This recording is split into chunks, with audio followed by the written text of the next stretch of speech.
Hi guys, welcome back to my channel. If you're new here, I'm Johanna and welcome to my cozy book space. So for today's video, we're going to be doing episode 3 of my Read It or Unhaul It series. In this video, we're going to be tackling my March TBR. We're going to try to read most, if not all, of the books chosen from my TBR jar for my March TBR. If you guys haven't seen my March TBR, I will leave the video linked up above in the cards and down below in the description box. I believe the first book we're going to be starting for this video is Five Broken Blades by Mike Corland. I'm starting this one first because I do have the audiobook, which I will be listening to, but also following along with the physical copy. I'm reading this one first as well because I do have the audio on Libby and I think it expires in a couple of days, so I definitely want to get a jump on that. I'm hoping to either read that this weekend. I'm going to try and start it today and see how far I get. Yeah, you guys, I'm excited to start this first book, so I will update you guys when I have my first thoughts.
Hopefully I can keep this steady. But hey friends, I have just spent the last hour, maybe 30 minutes. Honestly, I have no idea how long it's been, but I have been reading Five Broken Blades. I was listening to the audiobook. I am 13% of the way in, and I figured I would give you guys a little bit of an update. I feel like it's a little too soon because I usually wait till the 20% mark, but I think because it's a fantasy world, I think it's better to do a little bit of an update before the 20% mark, at least to like recap what I actually know and am understanding of this book. We basically have 5 main characters, okay? And we get each of their POVs. I have read everyone's POV except for one, and I was going to wait until I got his POV to update, but I already know who it is going to be, so I already know like who he is. But basically, we have 5 assassins. They are all assassins, but not really. They're all very different. So they all have one mission though, and that is to kill King June. They all want to kill him for different reasons. All of these characters are morally gray, okay? I don't think that any of them is good or all bad. They all have their own hidden agenda. I will say the writing is very easy to get into. It took me a little bit to acclimate to the type of writing that it is. I feel like it's kind of different, but it's not different in a bad way. It's different in a way that is easy to understand. It just has a different tone, if you will. It's not taking itself too serious. I think this is going to be a very, very fun fantasy romance, and I'm pretty sure there's going to be romance in it just because I'm already seeing little romances. Okay, I'm already seeing it. So yeah, first character that we meet is Royo. He is actually a hired muscle kind of guy. I don't want to say assassin. I mean, he is a hired assassin. He will take half of the payment up front. After he finishes the assignment, then he will get the rest of the pay, whether that is just to threaten, beat, or even kill said person. He definitely has a traumatic past. He lost a girl that he maybe possibly loved. I don't know what her relation to him is, but he says that he killed her. And so that makes me very, very much intrigued. And then our second character that we meet is Yoon. He is actually a prince. He is King Jun's brother, and he was exiled, basically sent to be buried alive, but he survives. And I'm just very intrigued by his character, because going from Royo's POV to then Yoon's POV is a very different, because Yoon is a prince and Royo is more like a street kid, if you will. And then here we have Yoon trying to blend in to this place that has lower class people, and he just can't make himself fit in because of the way that he grew up. I mean, he grew up in royalty. He is fine class, if you will. And then third POV we get is of a female main character named Sora. So Sora is different. She is an assassin and she kills by poison, but she is in debt to the count. He is a very bad man. He went around buying children to train them to be assassins, and only 3 women survived. Out of those 3 women, 1 is already dead, 1 was sent to a different location, and then we have Sora. Sora is in the count's debt and is slowly paying it off. She can't really retaliate against this count who owns her, because he has her little sister as collateral. So she does all of this for the protection of her younger sister. Do see her on a mission, which I thought was very good, and I found it very intriguing. And I loved seeing her POV, especially in the beginning, because she takes care of these children and she tries to find a little bit of the good in all of the bad. For the 4th character that we meet is another female main character named Ari or Ari. I can't remember how the audiobook pronounced it. But she is actually a thief, and she is essentially looking to steal the king's crown so that she could hurt the king. So the way that all of these characters connect is by our 5th main character. His name is Mikkel. Mikkel is actually the king's spy master. We have where Royo was told that a girl was looking for him. That girl is Ari. Ari is looking for Royo so that he can accompany her to where the king resides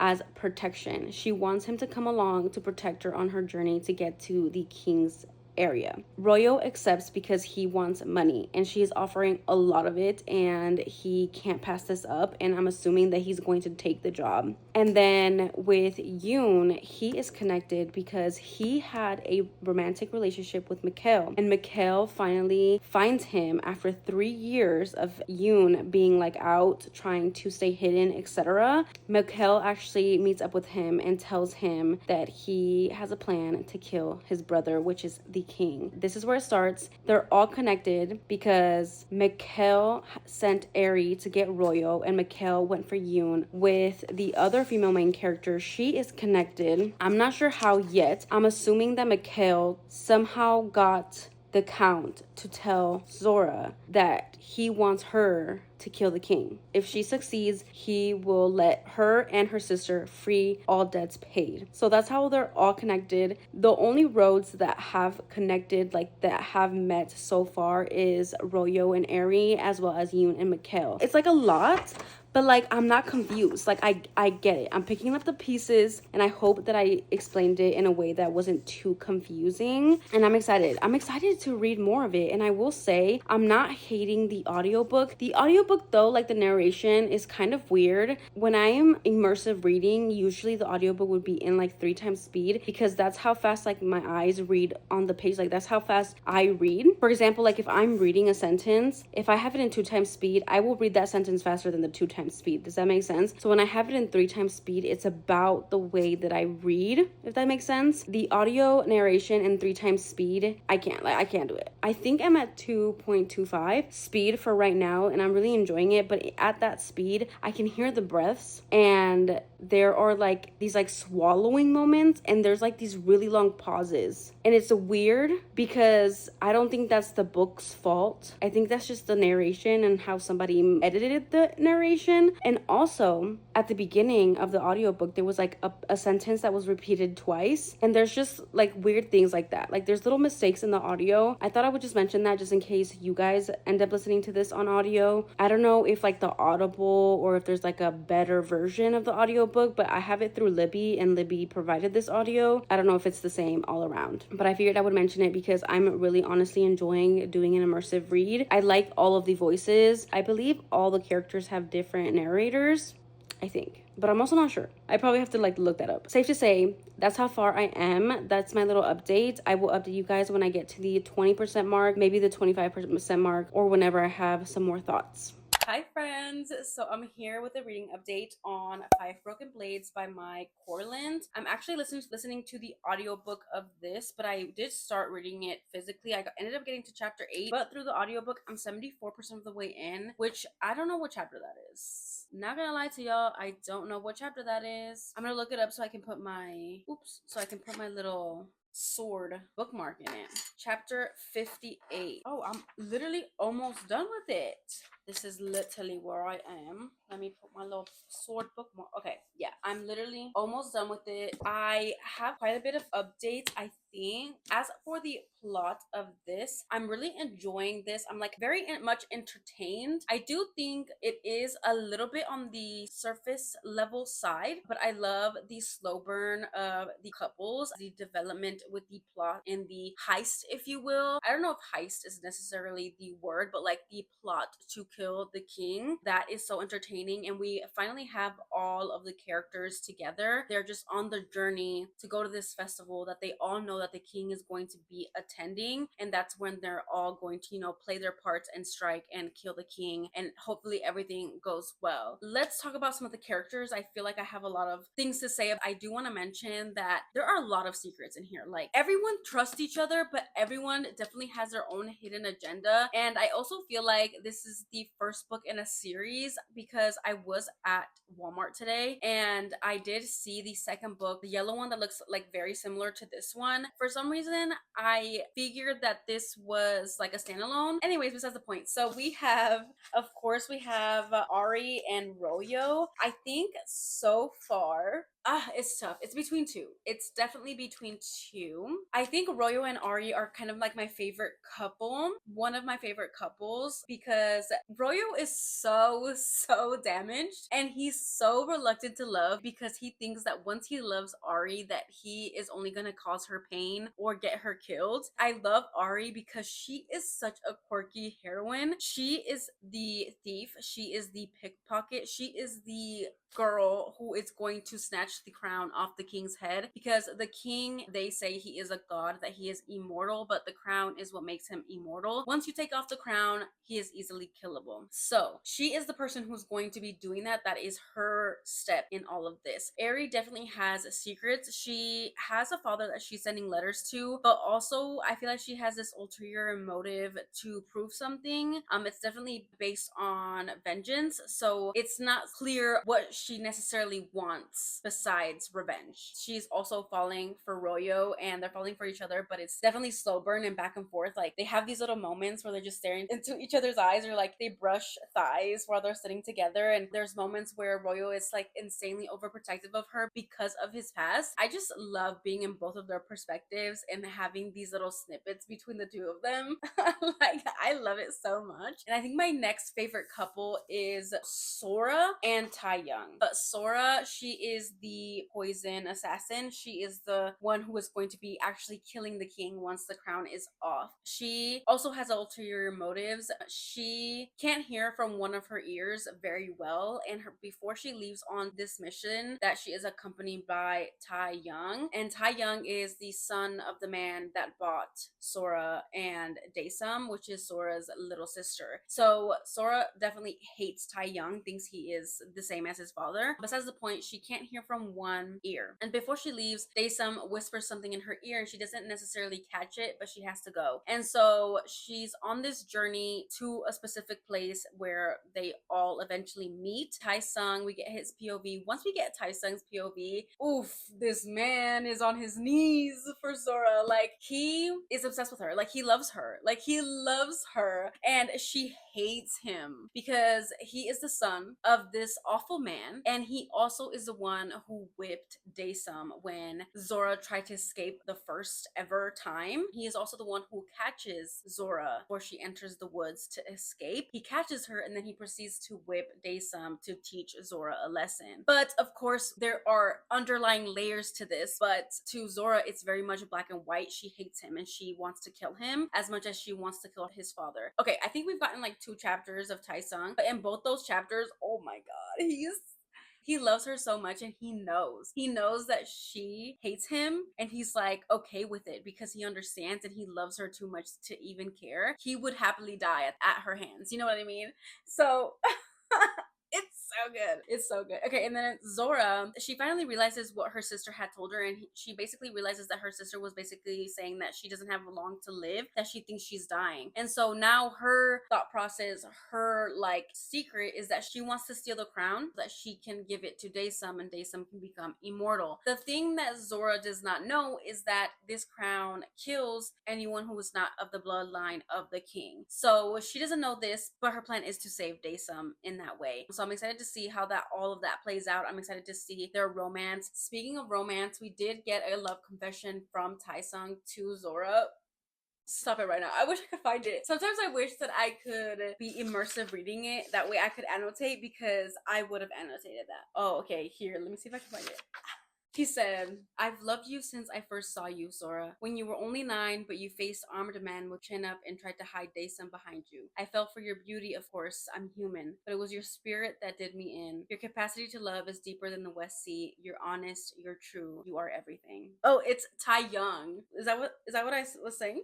He says, when you ran, my father told me, if you love her, bring her back to me alive. But it tore me apart to take your freedom from you. And then to whip Daysum was even worse. I knew you'd never forgive me, but I volunteered because I knew I was the lesser of two evils. I was certain that if my father whipped her, he would have done real damage. I enlisted in the King's Guard just to get away from Gain, from everything I've done. I tried to forget you while I was gone. It would have been better for both of us, I'm sure. But it's not possible. It's never going to be possible. I take a few steps closer to him. Why is that? He turns and faces me. Because I'd know you in this life and the next 100.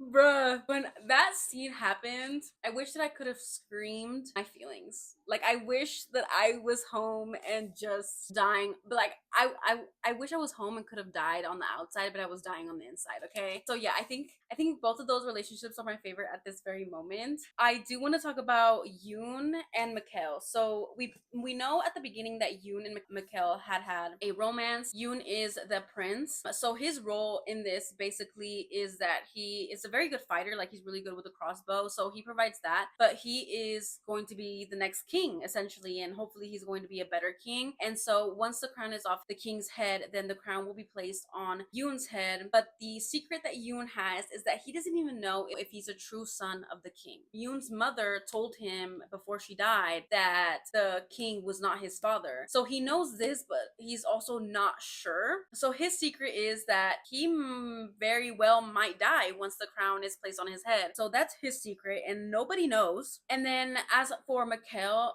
he wants to kill the king because the king essentially stole this ingredient, this plant that grows where he's from, and made it into a drug. And so now that drug is rampant, and he also lost his siblings and his parents because of the king. And his secret is that he is not actually, like, he is not from, there's only a certain bloodline that could like work for the king, and he's not part of that bloodline. That's his secret, as well as he's in it for all of this. He plotted all of this because he wants to kill the king, so it's all based on revenge. What he did not expect is that he falls in love with the prince, and I think their relationship is my least favorite. They have this relationship, and when the prince gets banished, he automatically assumes that Mikhail will look for him, that Mikhail would go and talk to him in the dungeon before he gets exiled. He assumes that Mikhail will be there for him, but he definitely is in the mindset of being a prince. He is a spoiled prince. He grew up in the castle, like he is royalty, and so that was very difficult for Mikhail to fall in love with,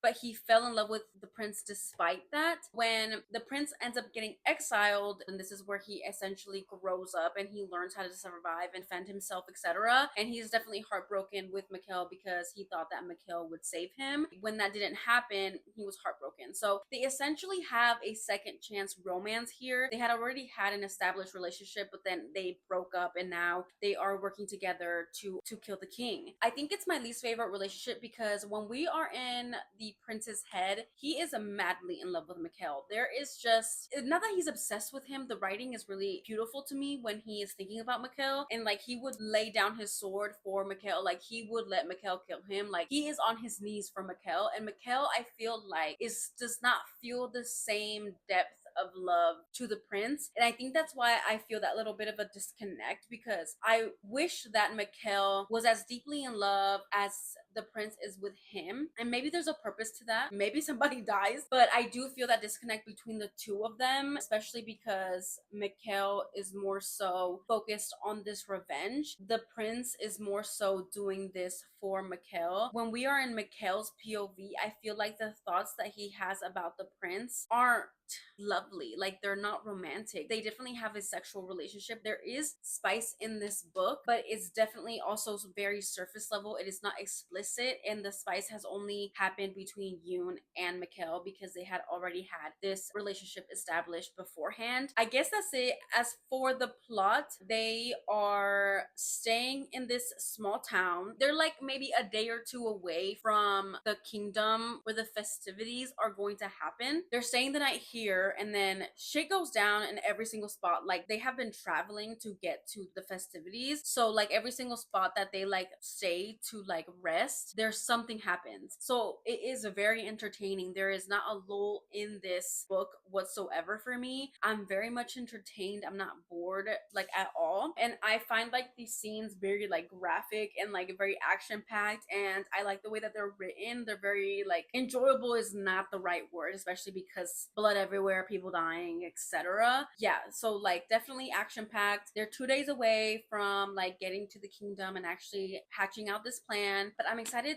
to possibly finish this tonight. If I don't finish this tonight, then I will definitely finish it at work, and then I'll start a different book. But I am very much enjoying this. It's sitting at a very, very high 4-star. Depending on how this ends, it might be a 5-star, you guys. And to say the least, like, I have heard a lot of people like talk about this, not a lot of people, but a couple people talk about this book, and none of them have been positive reviews. Maybe some of them have been a little bit mid on the average side, but again, I'm not much of a fantasy reader, so kind of take my review and my thoughts with a grain of salt. But I want to definitely enter my fantasy era, so you know, the more I read, the more I will find out what I really love. But so far, like, this is really good. Like, I'm loving it, especially the romances, but I do love the plot as well because it is so entertaining. Like, I'm excited to see what's going to happen. But I'm gonna shut up now because otherwise I will keep repeating myself. I will be back to give you guys my full review for this book and what I rated it, and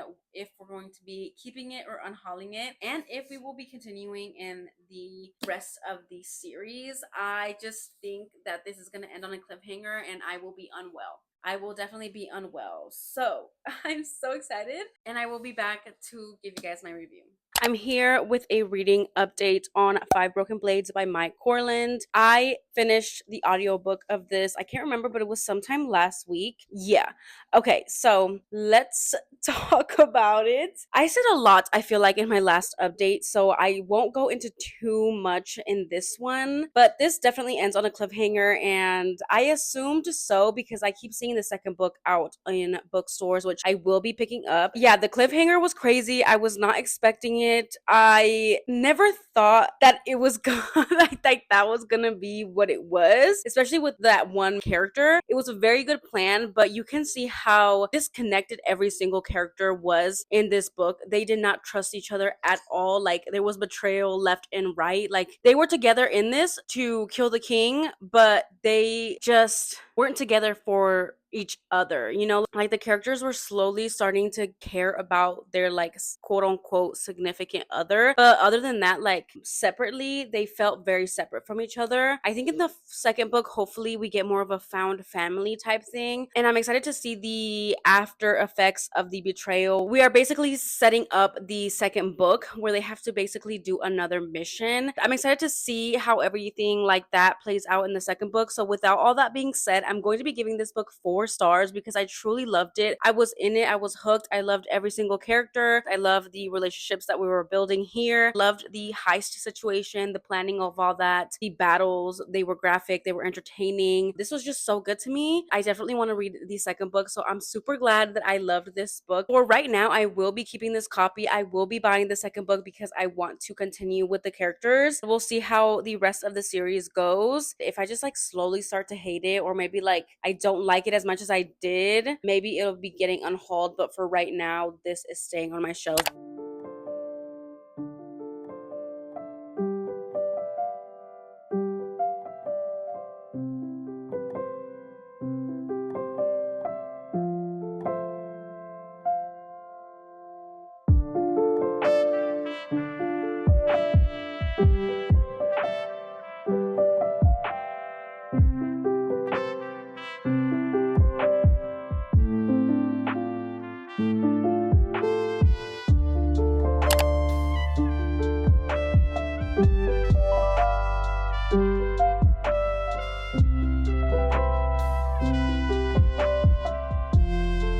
Hi, friends. Long time no chat, especially for this specific Reader or Unhaul It March episode 3. Okay, I haven't talked to this vlog in a minute. I honestly truly don't know how long it's been, and we're just gonna keep it real chill, okay? So I wanted to literally update this vlog because I haven't in so long. First update is that I did read Dracula My Love by Siri James something. Yeah. And then I also read another book, Good Boy by Serena Bowen and Elle Kennedy. To be honest, when I checked the footage for this Read It or Unhaul It vlog, I truly, honestly, swear to God, thought I had filmed my review for Dracula My Love as well as giving you guys an update on Good Boy by Elle Kennedy. Turns out I did in fact not do that, and it's been a while since I've read those books. So I'm going to do a little bit of a recap slash review, but literally take it with a grain of salt. This will probably be only a couple sentences because I don't remember much, just to let you guys know that. And then hopefully for the next book that we're reading for this reading vlog, I'll have a little bit more of coherent thought. Okay, let's talk about Dracula My Love. So this book I gave 3 stars to, and I actually already unhauled it. Yes, I did. So I don't have the book to hold up, but I will put a picture of the book on the screen for you guys. So this one, I've never read Dracula, the OG, but this is like a Dracula retelling with a little bit of romance. That's not a romance because the 2 people that I wanted to get together didn't even get together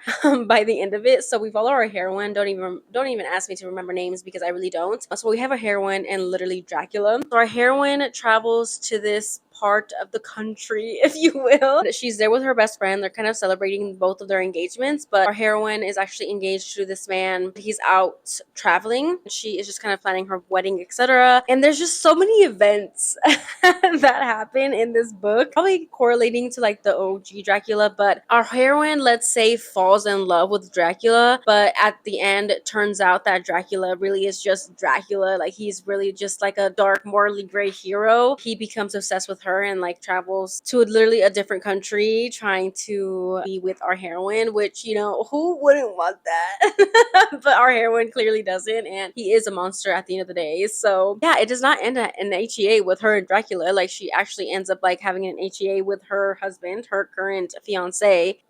I listened to the audiobook of this. It was entertaining for what it was. It was a book. It was a story. It really was outside of my comfort zone. Like, I literally don't read this genre, but it sounded so interesting from the synopsis in the back, and I thought it was going to have a little bit more romance than I thought it was going to. And yeah, like, it was just a book, so I gave it 3 stars. I can't judge it too hard because it's not something that I normally read, but I mean, it's a book that I read, so I gave it 3 stars. I unhauled it, obviously, because I will never reread this book, so why would I have it on my shelves? I honestly think that I'm going to be a little bit pickier with the books that I buy. They might sound interesting, but I really have to think about it. Like, they might sound interesting, but that doesn't mean that you have to buy it. Like, look it up on your Libby or like KU or whatever it is, and if you want to read it, like, listen to it, and then if you really love it, do it that way. But I think I've had that system for a while now, but I think when I bought that book, I didn't have that system. So it just puts into perspective that, you know, this system works for a reason, you know, because I wouldn't otherwise have bought in that book. But I guess that's my update. I know it really wasn't much of an update because I didn't really know how to describe this book, and I didn't want to go into too much depth of it or like a nitty gritty because it was just a book. It was chosen for my March TBR and it was read. So, you know, check for me, like, applause. Thank you. As for the other book that was chosen for my March TBR, it was Good Boy by Elle Kennedy. So for this one, I actually was reading it on my Kindle. Like, I would read it before I would fall asleep at night. Listen, I gave this till 21% and I did DNF it. And I did already unhaul it, so I can't hold the book up for you guys, but I will put a picture up on the screen. To be honest, like, I don't remember Elle Kennedy's writing being this way. I honestly don't know how old this book is either. So we have our hero. He's very much golden retriever, like, over the top. Like, I love me a good golden retriever, like, man. But him, there was something about him that was me and him, we were not clicking. Okay, I thought he was so annoying, and I just didn't understand like why he wanted to be with the heroine so bad. Like I didn't get it. And you know what? I was like, maybe it's just like a beginning thing. Like maybe we'll, I don't know, maybe something will change my mind. So I gave it to 20%, which is what I do to with most books that I'm not feeling. I'll give them to 20%, and then if I still like don't care about the characters, then I will DNF it. And I guess that's what happened with this one. I just didn't care for the characters, and I was not vibing with the hero. Like there was just like this humor. I don't know if it was meant to feel rom-commy. I mean, it wasn't rom-commy, but it was just too like over the top. Like it was over the top, trying to be funny, trying to be goofy, and I just didn't vibe with it. Like I just didn't get it. Like I just didn't get it. Like I truly just didn't get it. Honestly, don't know what else to say about this one. It was the writing for me. It was the vibe of the book. That made me DNF it, and so I was like, if I DNF'd it, obviously it's getting unhauled. So with that being said, that's my review for Good Boy by Elle Kennedy. Yeah, I tried, you guys. I tried. Okay, so I guess I will tell you what the next and final book, the next book that I'm going to be reading for this March Read It or Unhaul It, is The Serpent and the Wings of Night by Carissa Broadbent.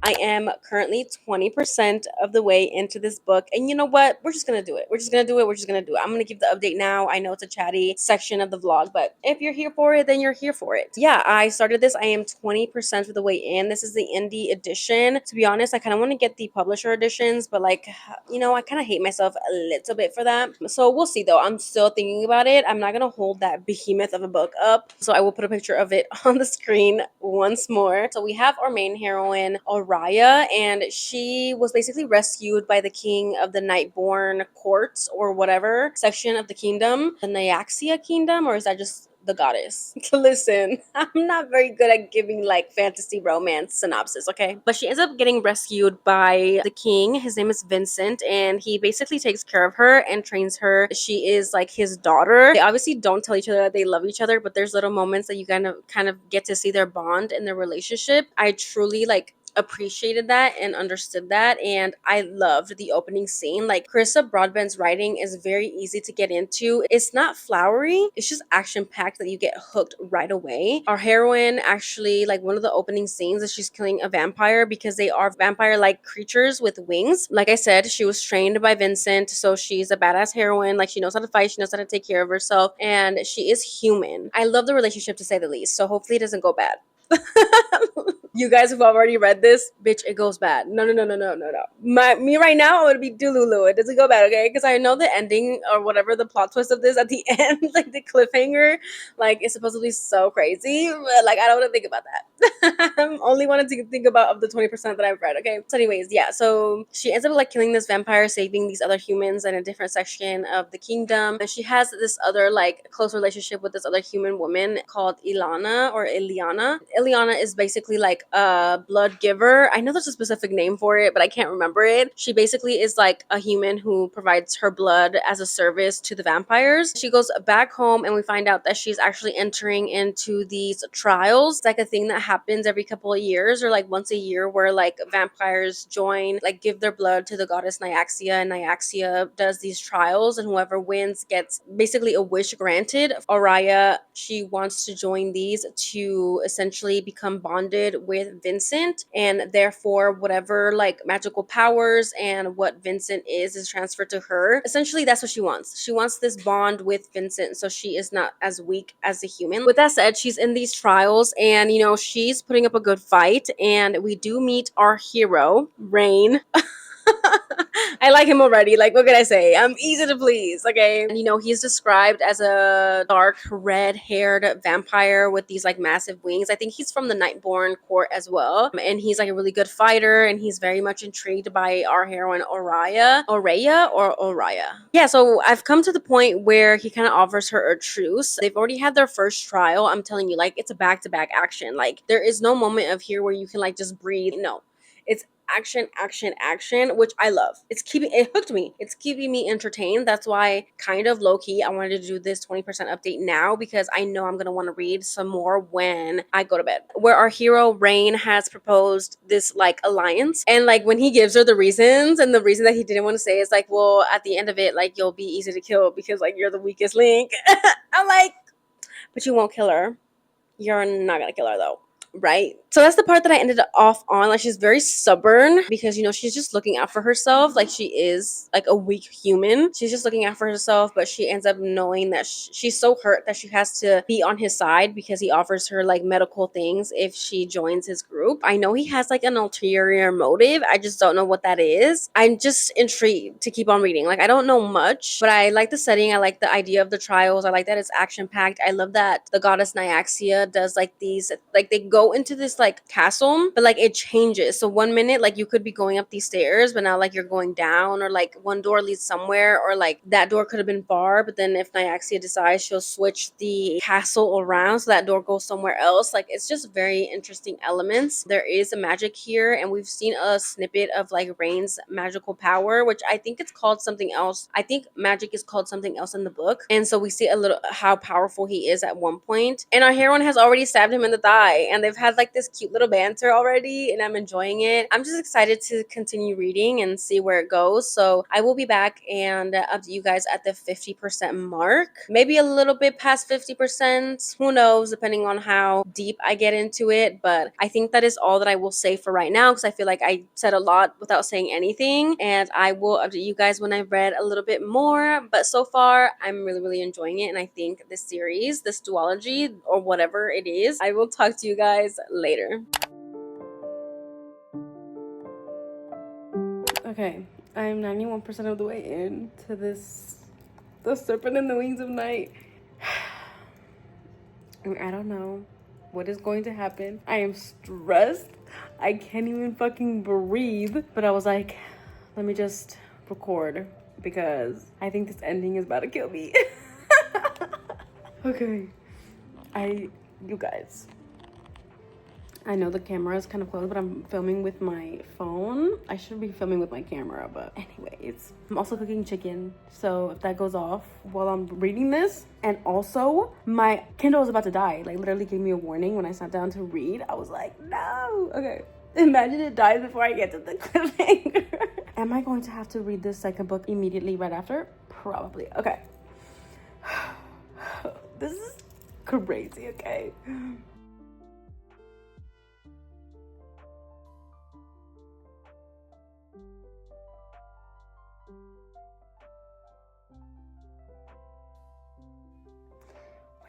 Wait, I'm confused. I'm confused.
I did not see this coming. Like, I did not see this coming.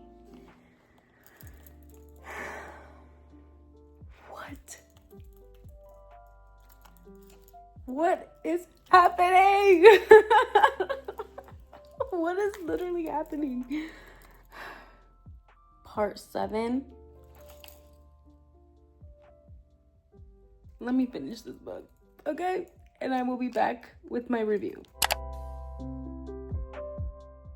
Hi friends, I'm here to do my final update on The Serpent and the Wings of Night by Carissa Broadbent. I did finish this sometime last week. I think it was last week. I just needed a couple of seconds to process that book overall and kind of just get my thoughts in order. I will say I did give this book 4.5 stars, but I'm gonna round it down to a 4-star rather than rounding it up to a 5-star. And I think the main reason for that is that I wish we would have gotten a little bit more world building. I don't know if world building is necessarily the right term or word that I'm trying to say, but I wish we would have gotten a little bit more of a backstory on the characters and like more about what each fraction of vampires is and what they are and like what their war was prior. I will say we do get little bits and pieces, but I did leave the book feeling like we didn't get enough. And then towards the end, when that big thing happened, I like knew what was happening and I was shocked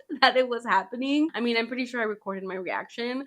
I did think that in a little part of me was like, where did this even come from? Like, what does that even mean? Like, why did the hero become this? And like, where did this, like, how does this even like hierarchy even happen? Like, so I did leave the book a little bit like with questions, but overall, I loved it. I loved the fantasy aspects. I loved the setting. I loved the characters. I especially loved our heroine, Aurea, because she really was just a badass character. And I loved the slow burn of the romance as well. Like, I like that both our hero and our heroine got to know each other. And especially, it was definitely giving enemies to lovers in the beginning because they are in this trial. And I will say that Carissa Broadbent opens up this book with like action, and there's action throughout this entire book, but there are little moments, pockets of time where the characters get to know each other and slowly fall in love with each other and like just get to know each other and see different sides of each person. There was a certain part where the heroine was like, the hero is a vampire, but he has a human heart, and she is a human that has a vampire heart. I don't know what it was about that quote. It literally it is what I said, but like said more beautifully in Carissa Broadbent's writing. But when that line hit, I was like, yeah, it hit, and I loved it. I loved the characters, the setting, the trials, all the action. Like, when I started this book, okay? There was no lull in my reading. There was not a moment that I didn't want to pick this book up. I was in it, I was invested, but I did leave the book with questions, which is why it's not a full 5-star. But with that being said, there is a second book to this duology. This is a series, but the first 2 books in this series have to do with Aurea and Rain. So we don't get an HEA as well in the first book. So maybe that kind of also deterred my 5-starness in the first book. But depending on when I start the second book and get their HEA and get more of the plot and the setting and get a little bit more in depth with everything, because I'm pretty sure something is gonna come to a conclusion in the second book. Maybe I'll go back and change my rating for the first book, because maybe I'll end up fucking loving the second book and I have to give both of them 5 stars, because